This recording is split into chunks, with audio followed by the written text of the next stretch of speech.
سلام الشيرات، ان شاء الله الفيديو هذا يلقاكم الصحه والراحه ان شاء الله يا ربي. اليوم الشيرات انا نديرو ان شاء الله دولمه بسباس مع الزيتون، مرقه زيتون. شكون اللي ما تعرفش دير مرقه زيتون كما كنتو تشوفوا معايا شيرات. لهنا درتها بالغنمي، دا عندي زوج طراف غنمي، قطعت الزروديه تاعي كما كنتو تشوفوا، ولهنا الربطه تاع الكرافس تاعي والمعدنوس درتها مع بعضهم وربطتها، وعندي قرن حار. وهنا راني ربيت البصله ودرت الطماطم ودرت كلشي لي زيبيس تاعنا. شكون اللي ما تعرفش دير لاصوص تاع الزيتون، غادي حاجه مفروغ منها كما تعرفوا الشيرات كما كنتو تشوفوا معنا. لي زيبيس عندك كركم وزنجبيل والعكري اللي تحب لاصوص حمراء. لهنا الزيتون عندي راني ماشيته صغير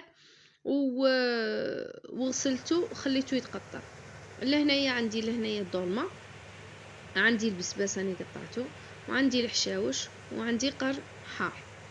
دوكا نضربهم كاع في البلاندر نغابيهم رقيق. وعندي لهنايا نص صدر تاع الدجاج راني كنت مكونجلاته وخرجته من الكونجيلاتور شويه يذوب معايا.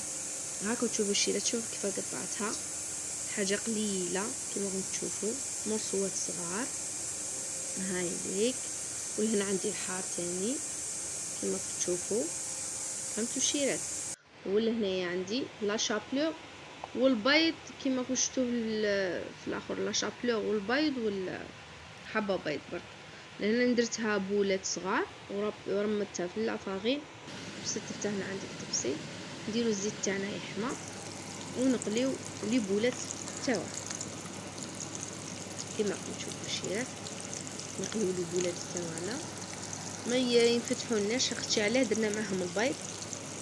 درنا كما راكم تشوفوا المكونات، درنا البيض ودرنا حبه بيض ولا شابلور، درت واحد زوج مغارف لا شابلور، راس تاع بسباس كبير، وحده حار، ودرت معاها الحشاوش، ودرت معاها نص صدر تاع دجاج البولي تاع الدجاج. ربيت كلشي في الاخر في الميكسر تاعنا كيما راكم شفتوا معايا واللي فاتت.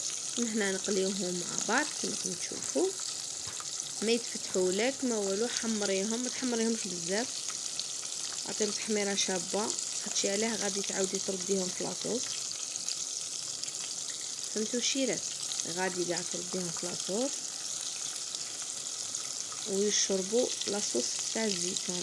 لاصوص تاع الزيتون، شكون ما تعرفش دير الزيتون الشيرات حبيباتي، على بالي كاع شاطرات وكاع قاصدات. ما كاينش اللي ما تعرفش دير الزيتون، ما كاينش اللي ما تعرفش دير طاجين الزيتون. هاي لك لهنايا لي بولات تاعنا درناهم في الطاجين وقدمناهم في الطاجين تاعنا مع الزيتون نتاعنا. لهنا عندي حبات شويه زينت بهم الطاجين تاعنا. شهيتكم في الجنه ومرحبا بكم حبيباتي.